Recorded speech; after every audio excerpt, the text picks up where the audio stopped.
You're watching The Sports Objective, the podcast for Pirates.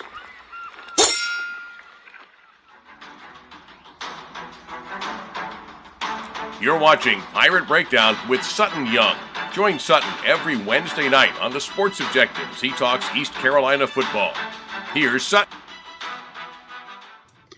And welcome into Pirate Breakdown. Hope you all have had a great week. It's a Thursday, usually on Wednesdays, but a day away, it's all right. Joined tonight by Kyle Barber. Kyle, how you doing, man? What's going on, Sutton?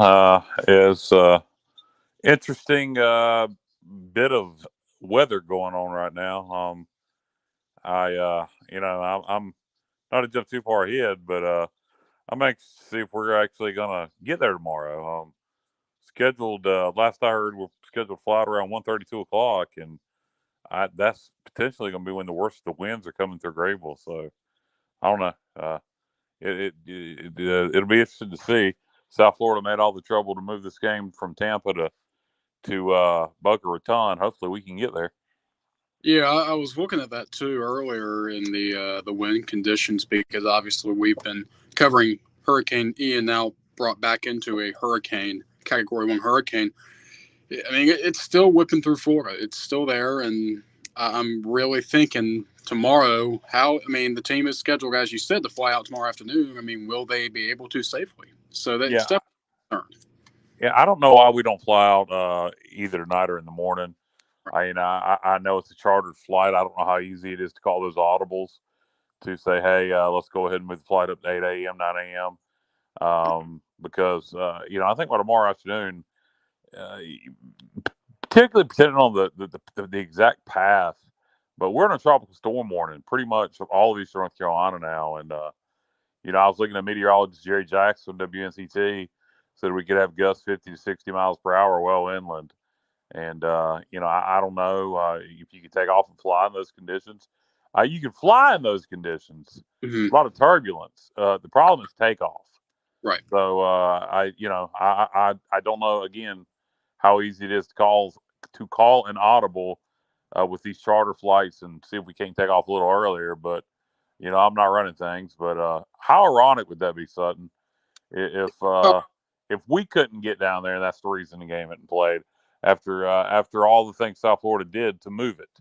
Yeah, and it's certainly something that, in my opinion, if you can get down there, obviously the hurricane is a tropical storm wherever you are. It's not going anywhere. But if there is a safer way out and you move it up, you take that flight out. So hopefully with these charter flights, they'll be able to get something. I believe that ECU uses Allegiant. Don't count me on that.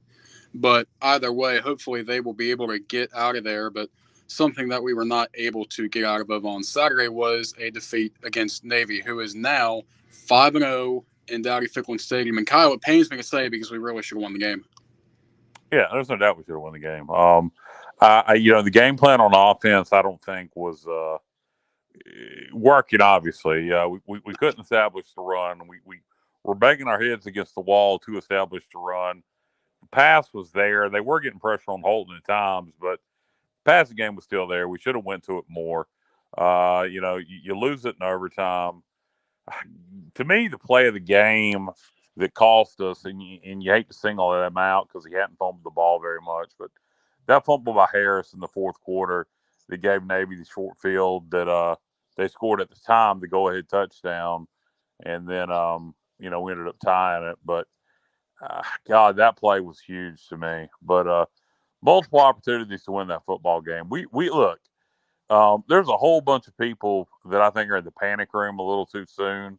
I think we are a very good football team, and I think the Navy game, it's good to be. I shouldn't say it's good to be. It's okay to be upset about it, mad about it, disappointed about it, because we should have won. We are not only are we better than Navy, we are significantly better than Navy. And I think if you play that game 10 times, we win 9 out of 10. We just had a poor game plan offensively, and just everything fell their way. Every close call the officials made, yep. they got every little thing go their way, and it is what it is. Yeah, and there were multiple pieces and where people were questioning, okay, well, we lost the game because of this XYZ. But I was in the press conference on Saturday night. That might have been the quickest press conference I've been in, and Holton said it straight up. I mean, there were plenty of people pointing the finger at Owen Daffer for missing the kick, but Holton said straight up, "Do not blame this game on Owen Daffer. Blame it on me, Holton Ahlers." And I'm not going to blame the game on anybody, but I will say this: Owen Daffer did not lose the game for us, and I know a lot of people are saying that on social media. That was not the case. No, Owen didn't lose the game for us. Owen had a chance to tie the game in overtime. Well, my question about Daffer is how much is he in his head now? He's got all the ability in the world. We've seen it, but he's missed 3 kicks now in clutch situations. Right. An extra point, 2 field goals. And at some point, you got to acknowledge the kid's, between the years has gotten to his own head. He's let the pressure get to him. And I don't know if they've opened up kick competition in practice or not. There's 2 schools of thought on that. Some people would say if you do that, you may lose them even more. I tend to disagree with that.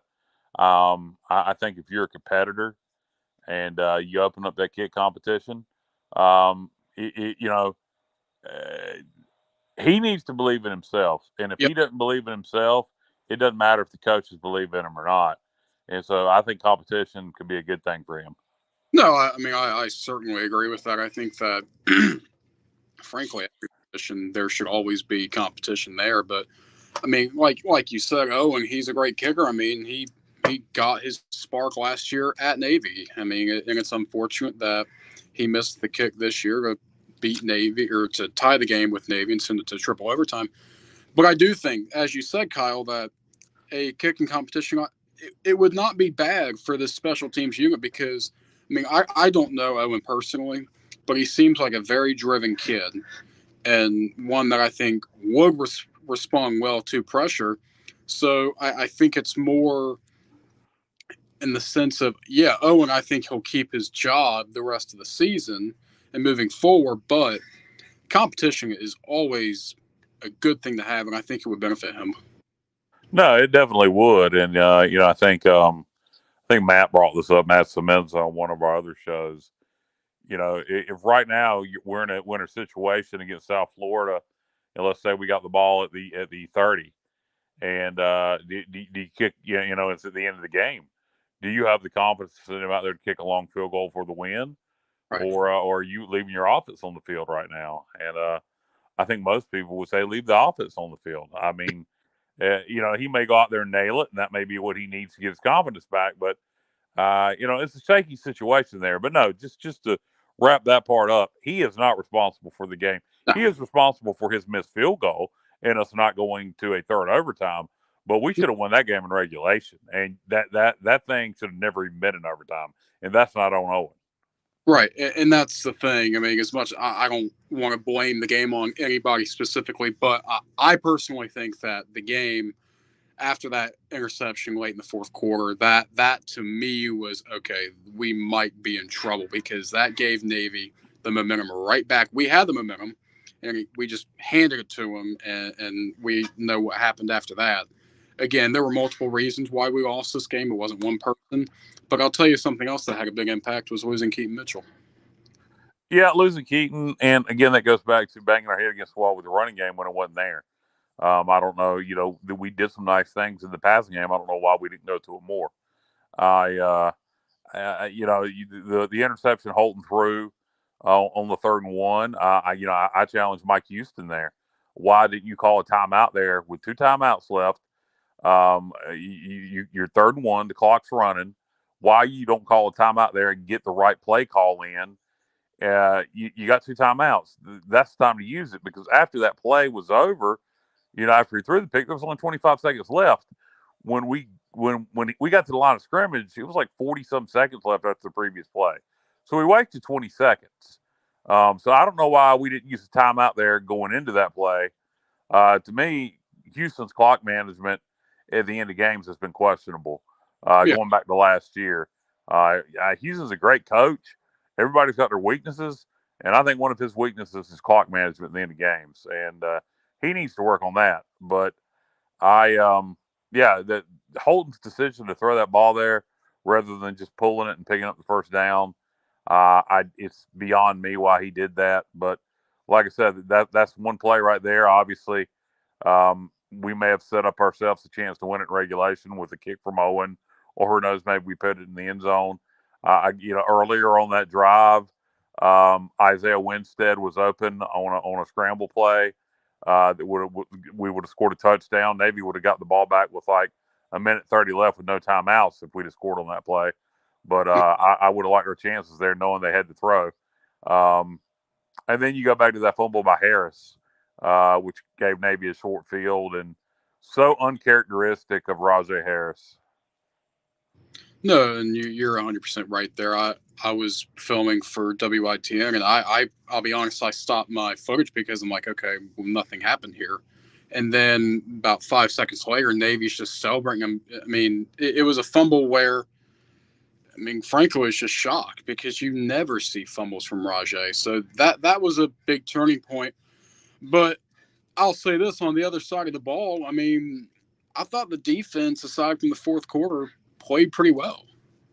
No, defense did what they needed to do. It's funny, I said all week on the podcast, based on our history with Navy, if we hold them to 20 or 23 points, oddly enough, go back, I said 23 points, the defense deserves a standing ovation. And we'll be damned if we didn't hold them to 23 points, but we lost. So it is what it is. But no, the defense did their job. Even in the fourth, when we gave up a couple scores, one of those was on a short field, like I said. So I think the defense did their job all game, and in overtime they did their job. I mean, you can't. That's what's really irritating about the overtime period is defense was fantastic in overtime, and there was a hold on that third down play where they picked up enough yardage to get it back into reasonable field goal range. Had that hold been called, it would have been 3rd and 20, or whatever it would have been. It would have been even longer, and who knows what would have happened if they would have picked up enough yards to attempt the field goal, or if they would have had to go for it on 4th down, or if it would have been a 48, 49-yard kick or what. But so many missed opportunities in that game, and boy, the officials did us no favors. Every call went Navy's way. Every spot of the ball that was close, they got the extra half yard. And I'm not one to blame the officials, but there was a lot of calls in that game. Going back to the targeting call on us and then not calling targeting on them.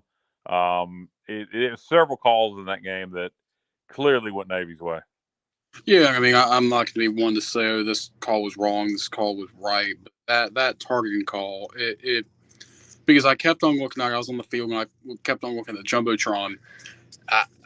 I still question why the officials called it targeting, because, I mean, it certainly didn't look like it. Certainly didn't look intentional. I mean, the roar, the loud boos that stadium had, those might have been the loudest boos I've heard in that stadium in quite some time. So, no, I certainly agree with you.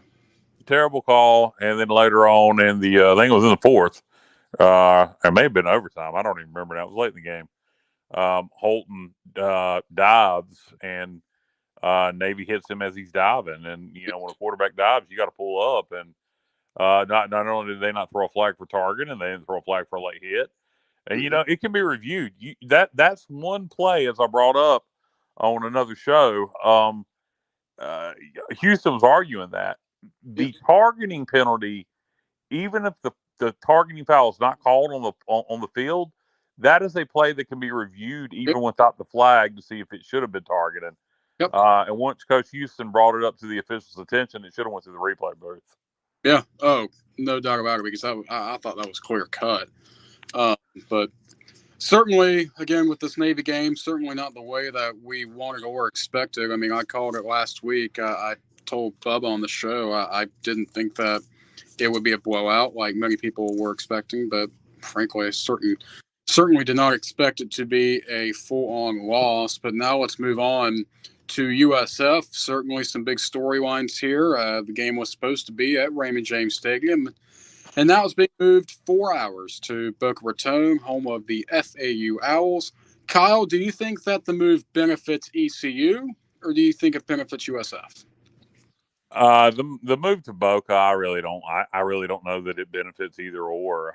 It kind of is what it is. I would say maybe a slight benefit to East Carolina because South Florida doesn't draw very well when they're not winning anyway. But it's a neutral site. I guess they'll have more fans there than we will. Boca's certainly closer to Tampa than Greenville is, and South Florida's got a large alumni base. I'm quite sure there's quite a few alumni living in the Boca Raton area that don't get to make it to Tampa often that may go to that game. And as we talked about earlier, now are we going to get there? Yeah. We're scheduled to fly out tomorrow afternoon. And somebody commented about our equipment truck. I'm assuming they're on the way there now. So it might be a good time for them to actually be driving down. Actually, the equipment. This is probably the best time to be driving down because the storm is kind of back in the ocean at this point and hasn't made its second landfall. So this would be the time to travel via by land or air. Not tomorrow at 1-2 o'clock, but yeah, no doubt about that. And I was thinking, I almost texted one of my buddies who's on the equipment staff, just wondering when the equipment truck was going to go down because tomorrow's going to be bad. It's going to be really bad too. They haven't canceled classes at East Carolina, but they have given professors specific instructions on what to do. I don't have class tomorrow. I know many of my friends, they also are not going to be in class tomorrow. So as we mentioned earlier in the show, it's going to be interesting to see when they fly out. Hopefully it'll be earlier, but it will be interesting, Kyle, to see this neutral site. And as you mentioned too, I was at the game 2 years ago in Tampa, and I mean, yes, it was during COVID times, but the crowd was terrible. I mean, that stadium is rigged for the Buccaneers. Obviously, those seats are rigged, and frankly, it looked like the end of a Buccaneers blowout in the fourth quarter because there just was nobody there. So, especially too, as you mentioned, with USF and just not being very good, and obviously, I mean, when they are good, they'll draw. But when they're bad, I mean, it frankly looks like a high school crowd. So I think it's going to come down to the X's and O's on Saturday. I personally don't think either team has a advantage. I think we're significantly better than they are. Right. I really do. I think their offense. Look, now they may get some players back that weren't there against Louisville, which may help them. But their quarterback has struggled. I know he put up good numbers at Baylor, but 6 INTs, no touchdowns. I don't think they're a very good football team. I think if we come to play, if we're laser focused, if we have something to prove, I think we cover. I think last I saw the spread was 9.5. I think we cover. I really do. Now, if South Florida comes out, they want to win one for Florida. They want to win one for the people of the Tampa Bay area, down the Clearwater, over at Fort Myers, etc. You never know. Kind of East Carolina, Miami 99. South Florida maybe plays above themselves. Right. Who knows? Who knows if we're distracted mentally with flying out in the storm? But I think the advantage is to us. I think we're significantly better than they are if we execute. Right. Let me correct myself real quick. Advantage as far as crowd and all that, there's not going to be one. But as far as who is the team, I mean, clearly it's us. I mean, I could see this game being a blowout in our favor, similar to the last 2 games. But I mean, frankly, Kyle, I could see this being a low-scoring game. I with the travel distractions, and USF is going to come into this game. They're going to be hungry. They're going to be ready to go. And as you said, I mean, the Miami game in '99 is a great example. I think that they are really going to be motivated to win this one. They're going to have a lot of chip on that shoulder, and they're going to play well. Kyle, you have a score prediction for this one? I'll go ahead and just base it on football and leave the intangibles out of it. I'm going to go East Carolina 34. USF 21. Yeah, I think that's solid. I think the Pirates will cover. I won't be surprised if they don't. I am going to go. Let's see here. I'll go 30-20 East Carolina. I don't think it's going to be easy, but I think in the end we will get it done. Kyle, any final thoughts, man? No, just everybody be careful tomorrow. I don't think anybody was really expecting what all of a sudden now we're forecast to get in the Carolinas. So from North Carolina down to South Carolina, everybody be careful, and hopefully the team can make it there safely, and we can play this football game Saturday. Hopefully, Kyle, thank you for joining me, and thank you all as well for joining me. Everyone, please stay safe. Take care of yourselves and your loved ones throughout this hurricane storm. Have a great night.